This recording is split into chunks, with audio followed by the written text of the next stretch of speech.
Hey guys, today we're doing an engine teardown of a Mark IV Golf V5. It's got a blown head gasket, coolant leaks, broken suspension. Oil sensor broken. Yeah, oil level sensor is coolant faulty. pump's broken. Yeah, the coolant battery's pump. flat right now. Let's fix this car. 220 quid.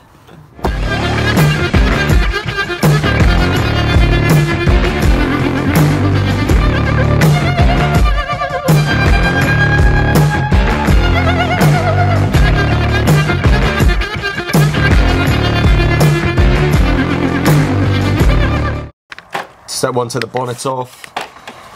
Right, so there's this little latch that you have to get underneath with the screwdriver and shove up for the ball head that's holding that in place, and then once you get that off, like that, that's what's holding the ball head on. So there's a little piece like that, and then after that you should just be able to pop it off. Right, we're not taking the bonnet off, too complicated, stupid washer thing. Thank you. And yeah, we've just lost a little locking pin for the gas strut, so yeah, clever idea. Get that one off fully and twist it under. There they go. Yeah, out it comes. Now, that's quite easy. And then there's something at the bottom. Right, so now we're taking these washer caps off, so then we can get the front bumper panel completely off. Get in there and move in places.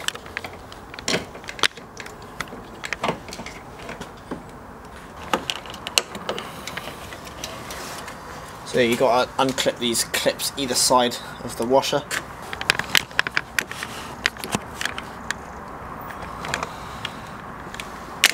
Like that.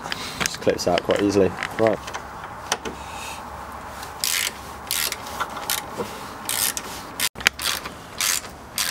So we got 1, 2, 3, 4, 5, and then after that it should pop off quite easily. Real 1/8 hex head. Right, so while Josh struggles to take this last little screws off on the wheel side to get the front bumper off, I'm going to take the top cap of this off. Okay. So we've taken all the spark plug leads out. We're going to take this cap off. After we've done this, we're going to take the bumper off after finally getting all the screws out. And yeah, I think the top tip for this is mainly just keeping everything organised. More bolts holding the bumper on. Basically just take those off. That's all that needs to be done. And there's a bolt underneath. Yeah, but it will do. There we go. Boom. Yeah, I think. So yeah, you don't need to take this off. It's that easy. Oh, look at that. It is. Oh, it's got Watch the temperature sensor. Yeah. Does that just clip up? Yeah. I don't want to do that just in case it breaks. And then unclip the temperature sensor before you rip it away. This little boy just slides onto there. So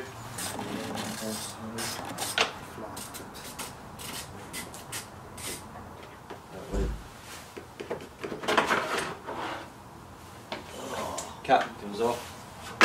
The headlight. There you go. So yeah, bringing this into the light.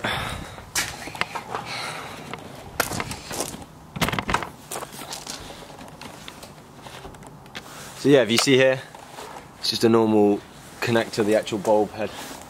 Bring you around. Just down there, you see that? Just clips in.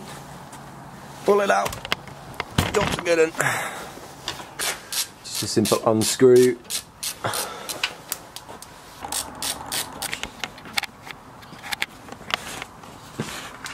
Connector, same sort of thing, same procedure.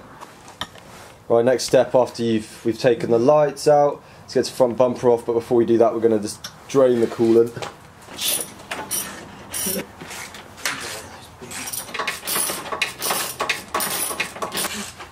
Where's his hoses?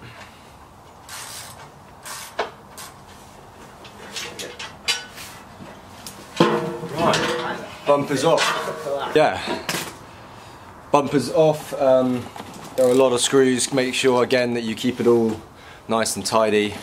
So we've got this little contraption thing. we got going on.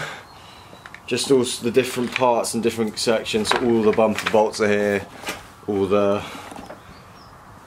plastic bumper bolts are here, stuff like that. So just keep everything nice and tidy. So yeah, now the front bumper's off. We're going to try and get the front mount off, the front radiator off, and this will basically just make it 10 times easier to get everything else out of the engine. It's not really. So yeah, this protects from dirt and crap getting up into the engine from underneath. And now that's off, we can get the radiator off after draining coolant. What do you want? It was perfect right there. Right there. Right. Good. Yes. Snails. Lovely. So yeah, got the coolant pipe off the radiator as much as possible. We managed to get quite a bit all over the place. Right, in order to do the next bit, we're going to have to jack it up to get underneath it to disconnect the last coolant pump. Joshua, there was a tap all along. Release the tap first before doing the top line, and just let it drain. Make sure also when you do it, so you unscrew the coolant cap on it, so it actually allows it out. There should be about 5 litres in the car. So we've disconnected all the coolant lines. Josh, I was underneath trying to pry it as Josh was pulling in it, and yeah, it went all over my face. Not a good thing. So yeah, it's completely disconnecting. On this side we've got a few more things that are connected, air conditioning, stuff like that. Josh, stop! And if Josh doesn't break it in the next 5 seconds, then we might actually have a chance of getting this thing off. There's a lot of wires and cables that you just need to basically disconnect like this, other than the coolant lines.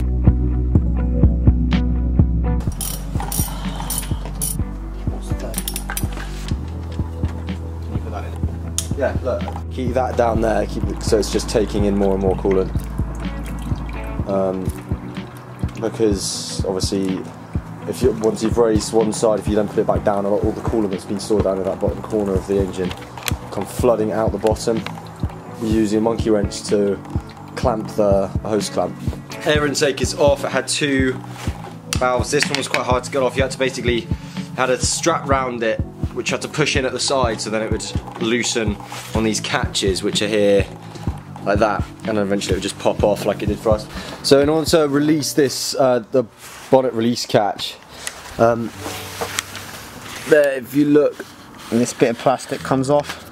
yeah, And you thread it through that and then off like that. yeah.